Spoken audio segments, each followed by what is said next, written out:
And I tried hard to be proud of my service, but all I could feel was shame. And racism could no longer mask the reality of the occupation. These were people, these were human beings.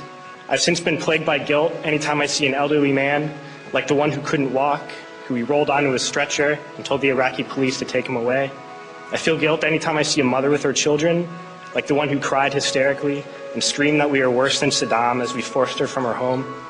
I feel guilt anytime I see a young girl, like the one I grabbed by the arm and dragged into the street. We were told we were fighting terrorists. The real terrorist was me, and the real terrorism is this occupation.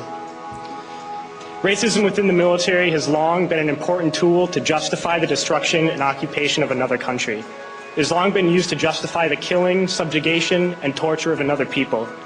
Racism is a vital weapon employed by this government. It is a more important weapon than a rifle, a tank, a bomber, or a battleship. It is more destructive than an artillery shell, or a bunker buster, or a Tomahawk missile. While all those weapons are created and owned by this government, they are harmless without people willing to use them. Those who send us to war do not have to pull a trigger or lob a mortar round. They do not have to fight the war, they merely have to sell the war. They need a public who is willing to send their soldiers into harm's way. They need soldiers who are willing to kill and be killed without question. They can spend millions on a single bomb, but that bomb only becomes a weapon when the ranks of the military are willing to follow orders to use it. They can send every last soldier anywhere on earth, but there will only be a war if soldiers are willing to fight. And the ruling class, the billionaires who profit from human suffering, care only about expanding their wealth, controlling the world economy. Understand that their power lies only in their ability to convince us that war, oppression, and exploitation is in our interest.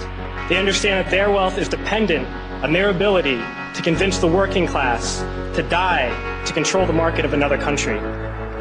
And convincing us to kill and die is based on their ability to make us think that we are somehow superior.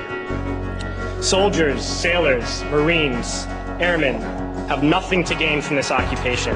The vast majority of people living in the U.S. have nothing to gain from this occupation. In fact, not only do we have nothing to gain, but we suffer more because of it. We lose limbs, endure trauma, and give our lives.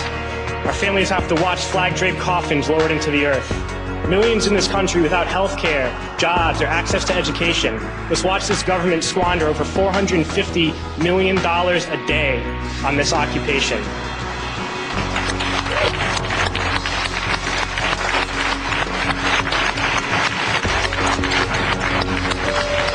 Poor and working people in this country are sent to kill poor and working people in another country to make the rich richer.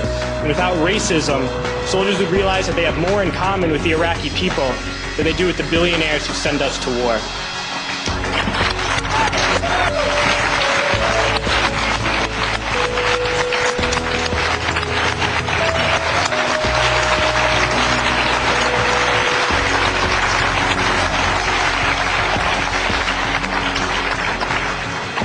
I threw families onto the street in Iraq, only to come home and find families thrown onto the street in this country, in this tragic and unnecessary foreclosure crisis.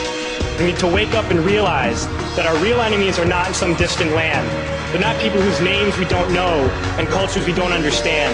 The enemy is people we know very well and people we can identify. The enemy is a system that wages war when it's profitable.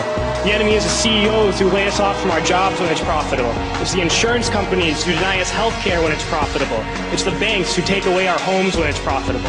Our enemy is not 5,000 miles away. They are right here at home. If we organize and fight with our sisters and brothers, we can stop this war, we can stop this government, and we can create a better world.